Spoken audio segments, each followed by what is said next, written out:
Olá, meu nome é Eduardo Augusto e hoje eu venho trazer uma solução para você que já teve problemas com validar dados de formulários, gerenciar os dados desse formulário, performance com formulários enormes e grandes, códigos extensos e mais extensos, apenas para lidar com o formulário. Também já perdeu muita performance por tacar use state para todos os inputs ou gerenciar apenas um estado onde tem um objeto com os dados de cada input. Se você já passou por todos esses perrengues, eu tenho uma solução, que é a nossa queridíssima lib React Hook Form, que é React Hook Form. O React Hook Form é uma biblioteca leve e eficiente para gerenciamento de formulários em aplicações de React. Para que ele serve? Gerenciamento de estado do formulário, como campos, que são inputs, valores dos inputs e erros dos inputs. Por exemplo, você tem um input de data de nascimento, mas o seu usuário, por algum motivo, conseguiu te informar uma data de nascimento que não está no passado, mas sim no futuro. Por exemplo, você tem o checkout, onde você precisa ter apenas usuários com idade maior de 18 anos. Por algum motivo, o usuário colocou a data de nascimento dele um ano a mais, talvez porque ele manipulou o HTML que ele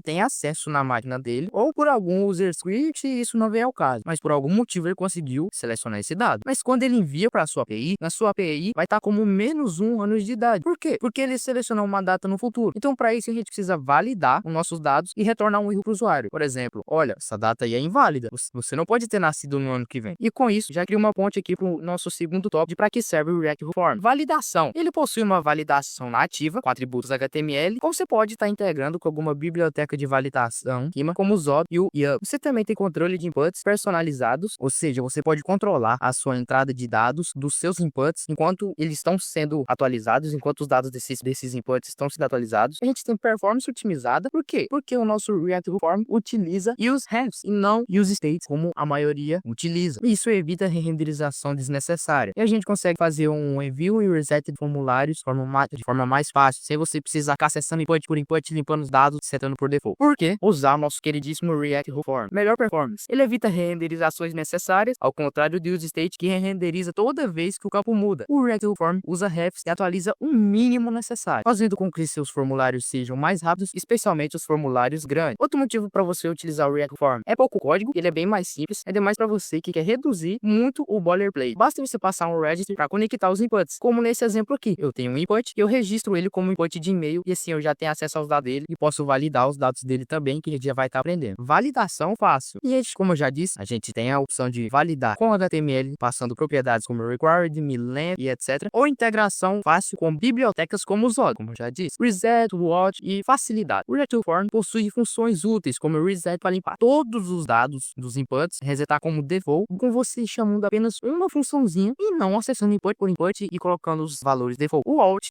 para você estar conseguindo observar os valores em tempo real sem perder performance, igual muitas pessoas utilizam o use state para isso. Set value, get values e trigger para controle fino do seu formulário. E integração fácil com TypeScript, com tipagem forte para os dados do formulário com suporte automático aos campos. Por que não utilizar quando não utilizar o React Form? Se você tem apenas um formulário pequeno e simples, como no do exemplo aqui do vídeo como to-do list, que tem apenas um input. Mas eu vou estar utilizando esse exemplo mesmo.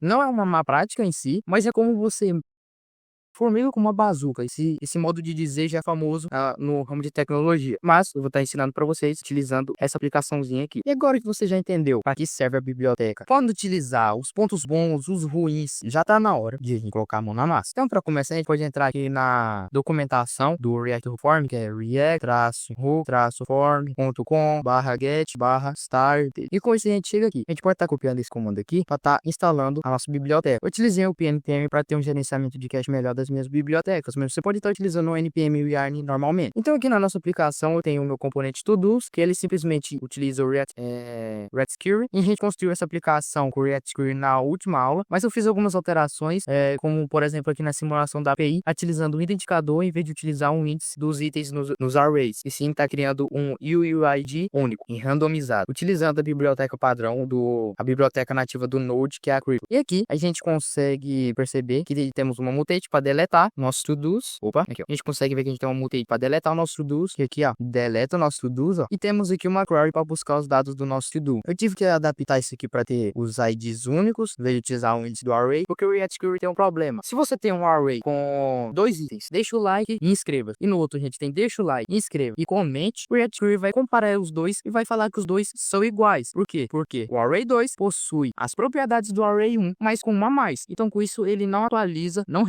re-renderiza os dados que chegam de uma query, porque ele olha e fala assim, opa, esse dado aqui são idênticos, então eu não tenho porquê de eu re-renderizar, entendeu? Então eu tive que utilizar essa abordagem agora com objetos para que o React Form re-renderize nosso componente de to-dos. E aqui no Add To-Do Form, a gente tem um formulário onde a gente adiciona o nosso to-do. E como ele está funcionando? Eu tenho uma função handleSubmit que pega o valor aqui do nosso input, manda para o nosso mutate aqui, depois de um string, e o nosso mutate adiciona aqui no nosso array uma nova to-do e atualiza os dados, beleza? Então pronto. Como a gente pode estar adaptando isso aqui para estar utilizando o React Form? A gente pode estar vindo aqui, ó, e criando uma constante chamada add to-do form, que vai estar recebendo use form. E a gente pode estar tipando esse use form aqui. Eu estou tipando aqui que a gente tem o to-do name, e esse input tem que retornar pra gente uma string. E aqui basta estar tipando como add to-do form type e pronto. Pronto, a gente já criou uma instância para um formulário, tem um input to-do name. Mas como a gente registra? A gente faz como aqui no exemplo que eu mostrei para você. Igual eu mostrei para você. Então vamos descer aqui no nosso to-do, tá vindo aqui no nosso input e tirando o ID, porque o React Form já adicionou o ID pra gente. E eu vou estar abrindo aqui, ó, injetando o JavaScript com add to-do form.register, e aqui eu passo to-do name. E aqui, em vez de eu estar utilizando essa função aqui, com submit, eu vou estar passando um add to-do form.handleSubmit. E aqui eu vou estar passando uma arrow function para ele, onde a gente vai precisar dos dados, dos inputs. E aqui eu vou simplesmente passar um mutate data.to-do name. Mas com isso, se a gente vir aqui no nosso to-do list, eu apenas der um adicionar, você pode ver que ele adiciona um to-do com nenhum texto, certo? Ele adiciona um to-do com nenhum texto. E aqui a gente evitava isso, ó, com o nosso string. E como a gente pode validar então esses dados? Junto com o nosso register aqui, a gente pode estar passando a propriedade setValues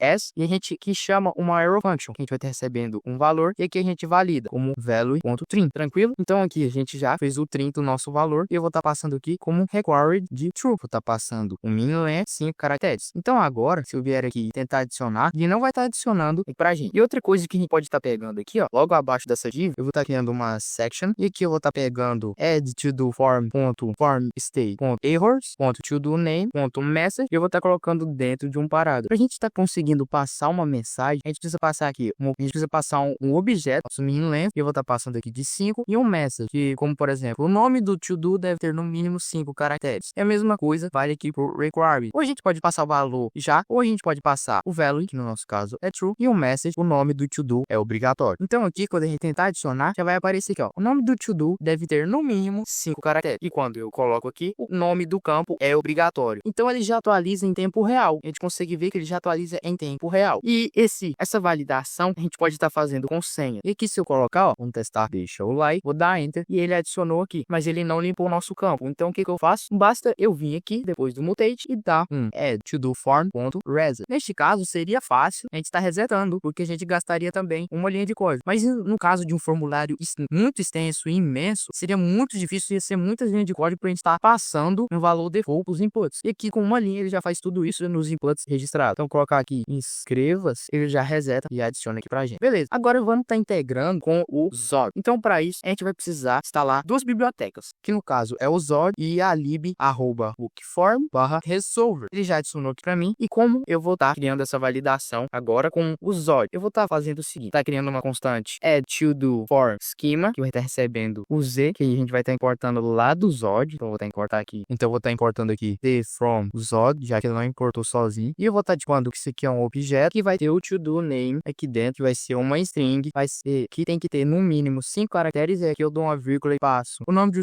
to do deve ter no mínimo 5 caracteres. Vou pular uma linha, vou colocar aqui um max de 100, e pronto, aqui eu já tenho minha validação. E aqui eu posso utilizar o transform para passar aqui, ó, um value que vai retornar value.trim. Beleza. E aqui eu falo que o tipo add to do form type recebe z.infer type of add to do form schema. Eu vou estar mudando esse type aqui para schema. Então beleza. E aqui no nosso use form, a gente vai ter que passar um objeto para o nosso hook, e a gente vai ter que passar um resolver, que vai ser só resolver, que já vai estar importando automaticamente lá de @hookform/resolvers/zod, que ele chama a função, e a gente passa o nosso schema, que no caso é o add to do form schema. E ele já para de reclamar aqui em cima. Então aqui, no nosso import, eu não preciso passar tudo isso aqui, ó. Não preciso mais passar isso. Basta eu passar o nome do campo. Na hora que eu salvar aqui, ó, vocês podem perceber, ó, eu tá digitando deixa o like, adicionar, ele já adiciona, deixa o like. Na hora que eu apertar em adicionar, ele já fala required aqui. Eu posso estar mudando isso, vindo aqui em string, tá passando o objeto aqui, ó, como message, e colocar aqui o nome do to-do deve ser uma string. E pronto, a gente já tem aqui como uma mensagem, caso o nosso valor não seja uma string. E aqui ele já muda, o nome do to-do deve ter no mínimo 5 caracteres. Então já mudou o nome do erro. Então eu vou colocar inscreva-se, ele vai adicionar, mas se eu tentar colocar aqui mais de 100 caracteres, ele já vai falar, o nome do to-do deve ter no máximo 100 caracteres. Então ele já atualiza automaticamente utilizando use refs e não use states. E com isso a gente já tem uma validação do nosso formulário utilizando o Zod e o React Form com poucas linhas de código. Então esse foi o vídeo, espero que vocês tenham gostado. Eu vou estar deixando todo esse roteiro aqui para vocês na descrição, e eu até esqueci de estar explicando o porquê usar o Zod, por que não usar e como a gente utiliza sem o Zod, como a gente utiliza o Zod, etc. E você pode ter esse guia completo apenas clicando no link da descrição que eu vou estar deixando aí para você. Então já deixa seu like, se inscreva no canal. Obrigado por ter assistido até aqui. Valeu, falou e tchau!